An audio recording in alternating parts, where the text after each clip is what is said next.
America, and welcome to Invent America, because America invents. This episode of Invent America TV is brought to you by America's Inventor Lady and Home Talk USA. Home Talk is a proud member of the King's Broadcasting Network and has been bringing to you the best of America's home-based product innovation since 1998.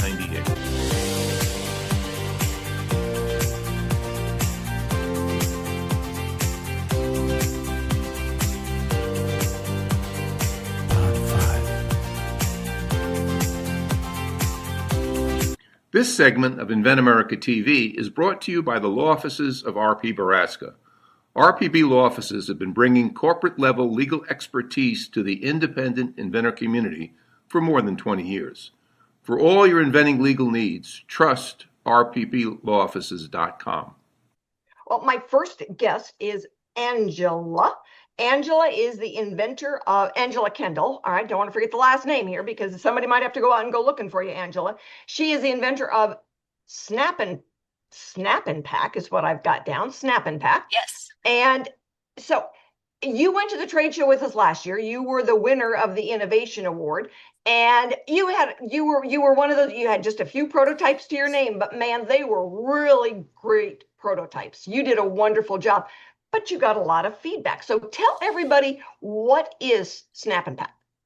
Hey, thanks, Rita. The crazy thing is I got my prototypes about 12 hours before I boarded the plane to Vegas from China. So it was very stressful.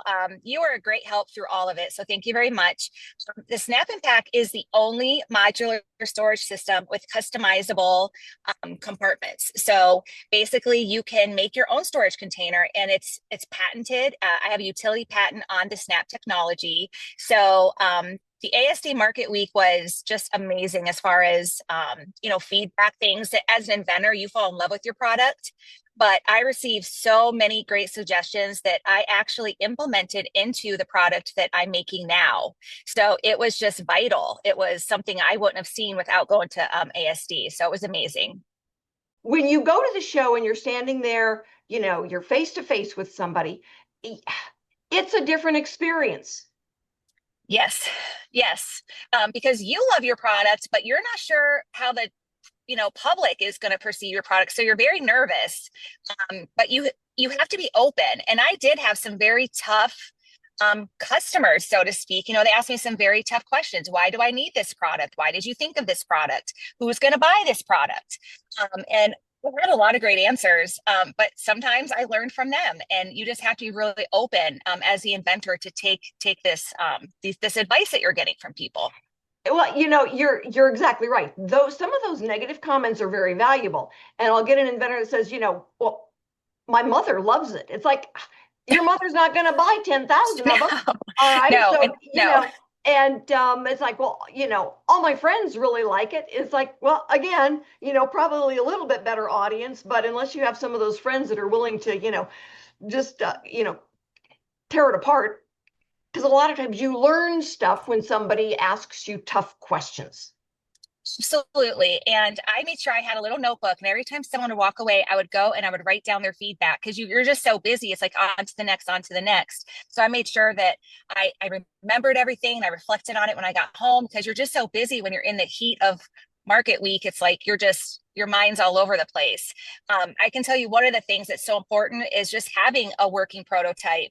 I think that I wouldn't have been as successful at the show without it, because people were able to feel it, play with it, see how, I had things on the table where they could make their own Snap and Packs and see how they would use it in their everyday life. And the prototype really made all of the difference to my success there, I feel. So how long have you been working on this, Angela? From the time you say, I need one of these, and you can't find it, saying, maybe I'll make my own.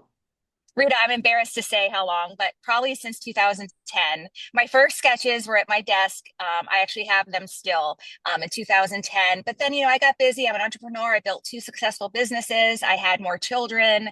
I was a homemaker. I got busy. I started a nonprofit. And then all of a sudden, every time I would go into a store, I would look for this. It was always on my mind. I was like, okay, I still have to do this. So in 2022, I put some time aside and I filed my patent. And 3 long years later, I got my patent, and it was just an amazing experience all the way through. Well, congratulations. That's a milestone in and of itself. And then it's like, Absolutely. oh my God, the clock is ticking and you're 3 years into the life of your patent. It does not stop, It and doesn't stop.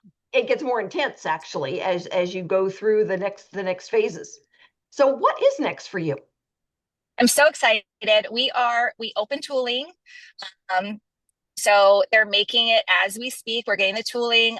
We're embossing. We're figuring out what we're going to emboss on the lids. I changed my logo. We made some changes to the product. At ASD, people are asking, how many of these can I stack in my fridge? How can I stack these in my pantry? And in that moment, I hadn't even thought about stacking it. So we actually made some changes to the product where now it's going to be stackable and snappable, which is very exciting. So we're hoping to launch by the end of the year our four-piece set. So it's just been super exciting. We're working on packaging. It's every day I'm in the heat of the snap and pack. I love it. Yeah, you're right. I mean, it is something you do every day. When I talk to somebody and they say, well, this happened or that happened. Hey, life happens to everybody. Get back on track and, start looking at what you need to get done. Even if it's just you read something, you look at something, you make a decision every day. If you are thinking about it all the time, you will get things done. Absolutely. And I fall asleep listening to Shark Tank. I find that very helpful too. Just I'm you, always thinking about the deal. you do know that it doesn't matter how expensive the suit is, the shark will still eat you, right? Exactly, yes. But I'm always trying to learn something every day. I'm just trying to have all the answers when people ask me things. And, I'm excited. It's looking like, I should be distributed into Target and Walmart and QVC. We're going to be on Amazon, of course. It's very exciting to see it go from a sketch 15 years ago to having like a tangible product with packaging and a brand. Like I'm really trying to create a brand here, not just one product. So that's exciting. And so you learned a lot at the last trade show. Absolutely. All right, that to help take the next steps. So what's the next trade show you're going to go to? I guess it's going to be with you again. Oh I'm yeah. guessing. I'm I was guessing I'm hoping going to you would make a say that, return and I did not appearance. pay her to say that. No.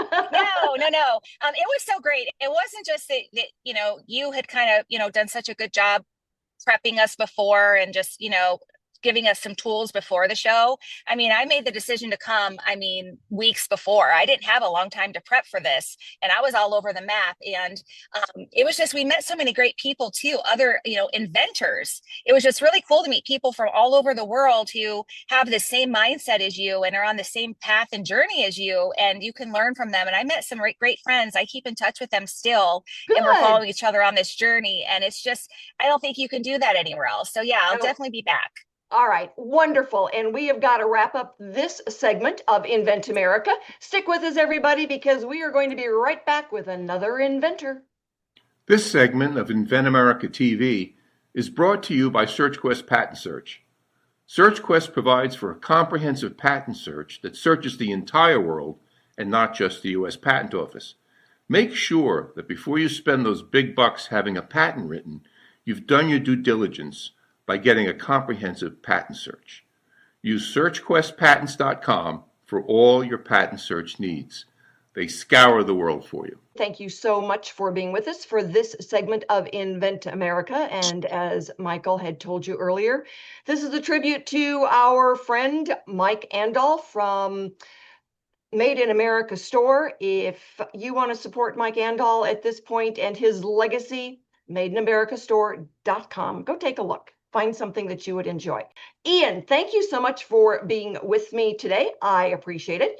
And you are the inventor of a really cool golf product. I mean, you've had lots of other things. We've known each other for a long, long time. But this one in particular, where Night Golf Fantasyland. So tell everybody, what is it, Ian, that you invented?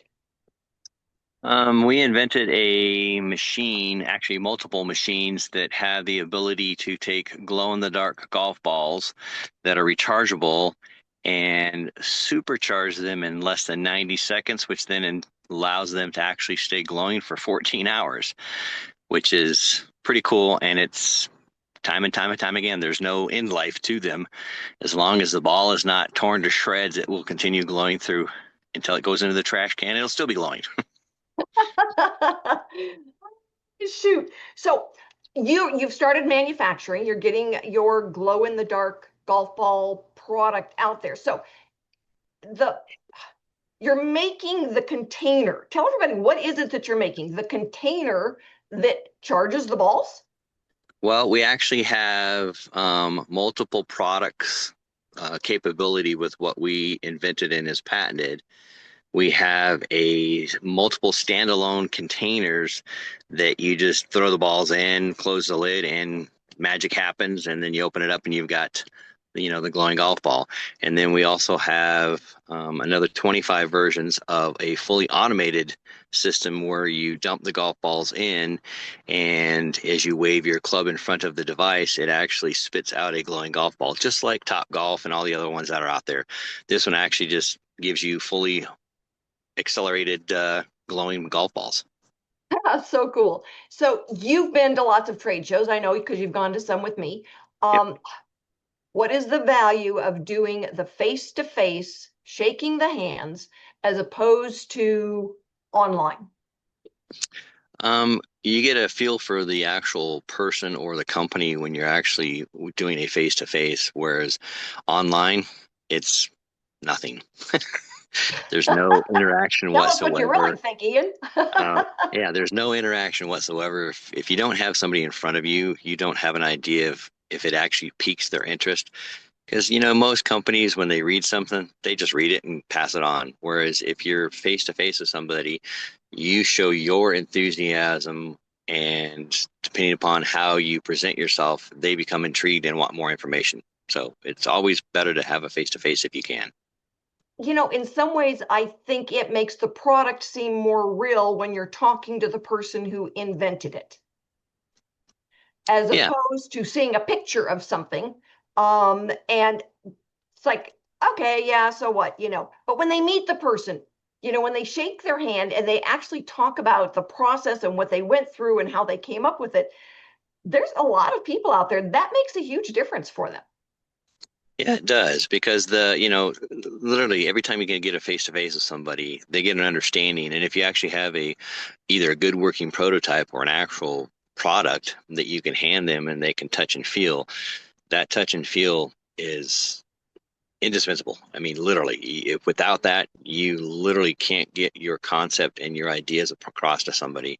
So having something tangible that they can touch and feel and look at is bar none the best thing you can do when you have a face-to-face. Well, and we go to the professional trade shows. We want to talk to, the store owners, the buyers, the licensees, because now they're representing hundreds, if not thousands, of their own buyers. So you get more for your money, you get more feedback based on their representation. Correct. And I mean, they can go through, while they're standing there talking to you, they're going through the numbers in their head. They already know, a ballpark of what they can make it for because they're already in the business. If they're a store owner, they know what they can sell it for. And if you say, well, here's, the price points, and they go, nope, that's not going to work. It gives you a chance as the inventor to go back to the drawing board and figure out what does work. Right. Right. And in my case, I've been doing this for 20 years, so I can pretty much get a really good idea. I've had one or two misses out there, but predominantly I actually have two products out there that my return is 300%, which is insane, but the market has forced me to charge that much in order to compete against other products, which are unfortunately inferior than mine, but it is what it is. And, I'm not sure if they're in that same percentage of value and return, but I know that I've got it just because of the way that we manufacture it in-house.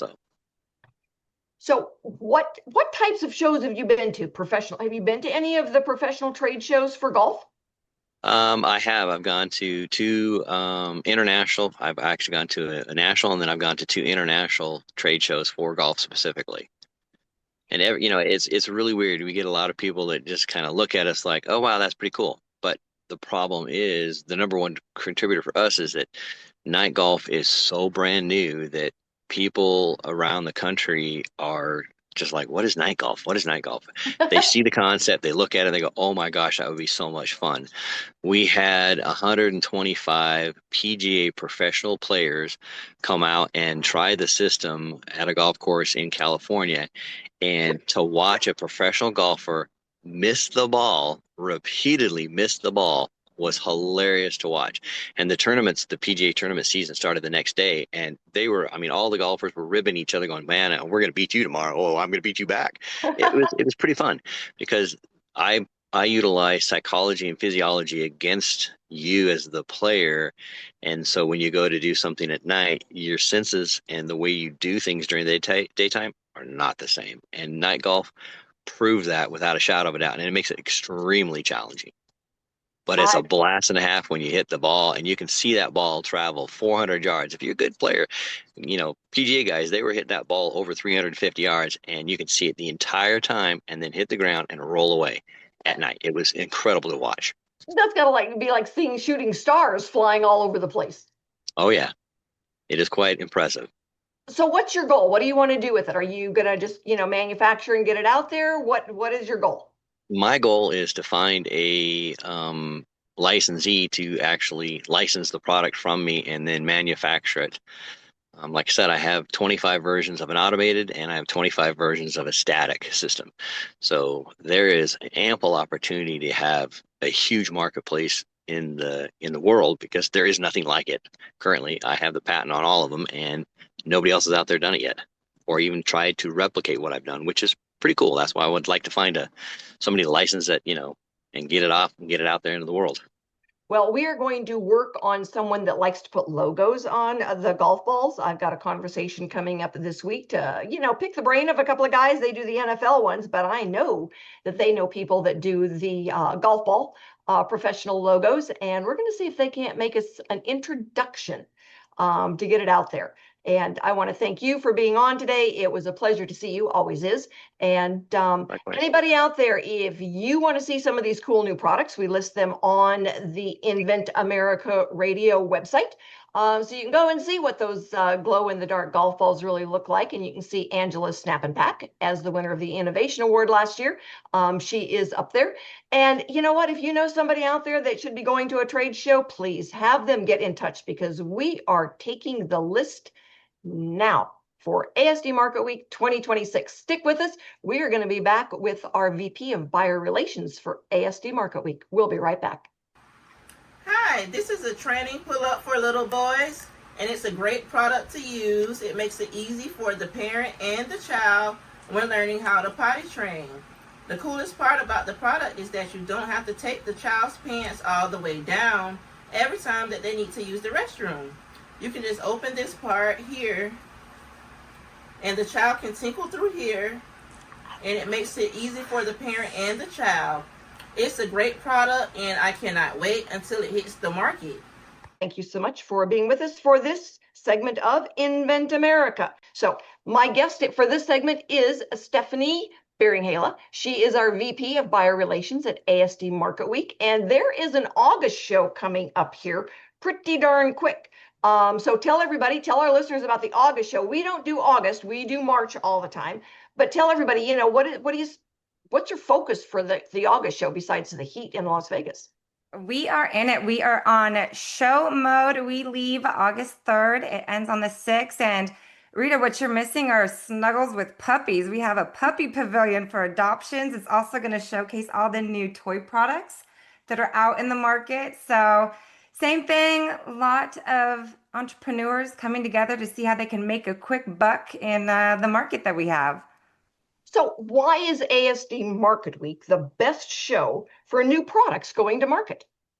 It is the one show that is order writing where you have buyers looking to purchase and they will tell you exactly what they think about your product. It is the ultimate boot camp.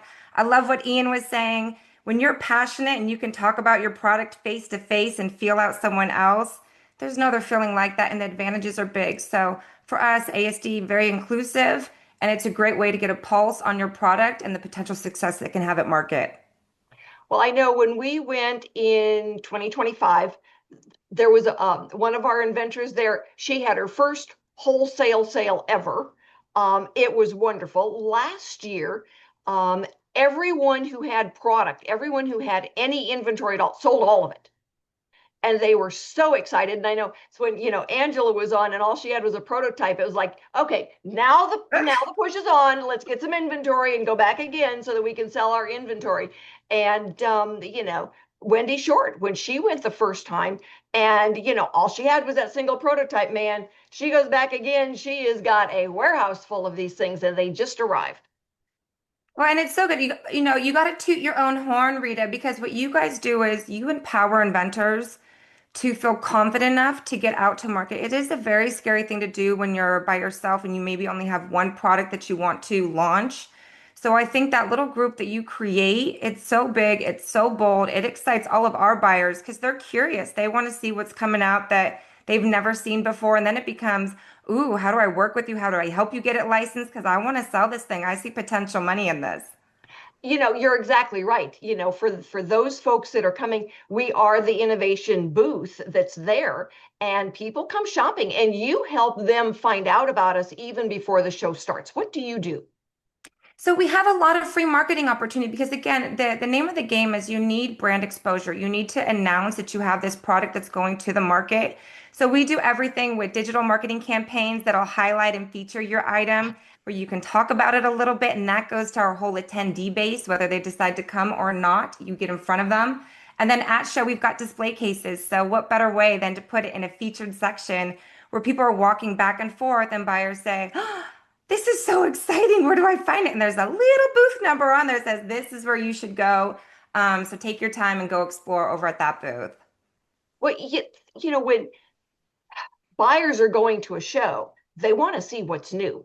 They already know what's there. They know what's in the stores that they buy for. They know how to find that stuff. They want to see the cool new stuff.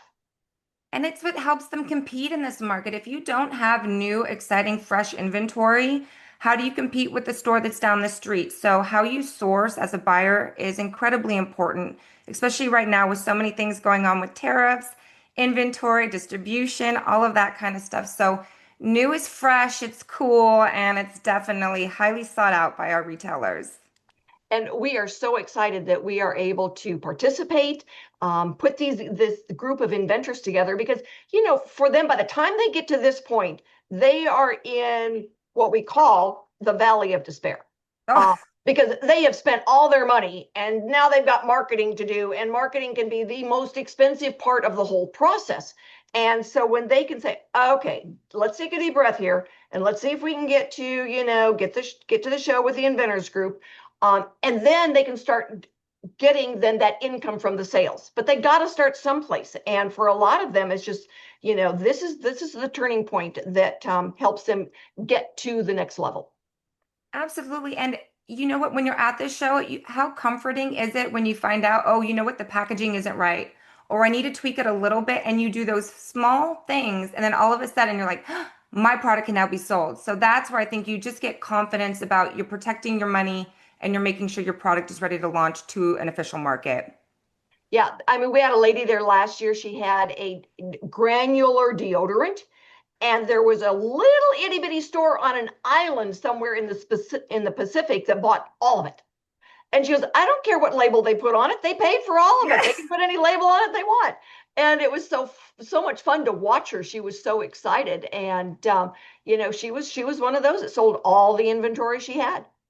And it's like a demographic, right? It's a hot and sweaty type of resort place. So what a perfect product for them to tout over there. I know. And, there were some of the guys that just had really cool products. They got a lot of really good feedback. And so we are looking forward to putting together another team of about 30 inventors in those early stages of getting, some have inventory, some do not. Some are just looking for licensing. Some are looking for the feedback. So if you know anybody out there that falls into one of those categories, you have them get in touch as soon as possible. And if you know anybody out there who wants to be on the radio, it's free. Join us.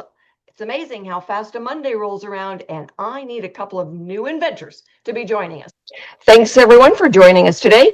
We will be back next week with more stories on getting products from mind to market. We will have new inventors and industry experts. So join us and have a wonderful week.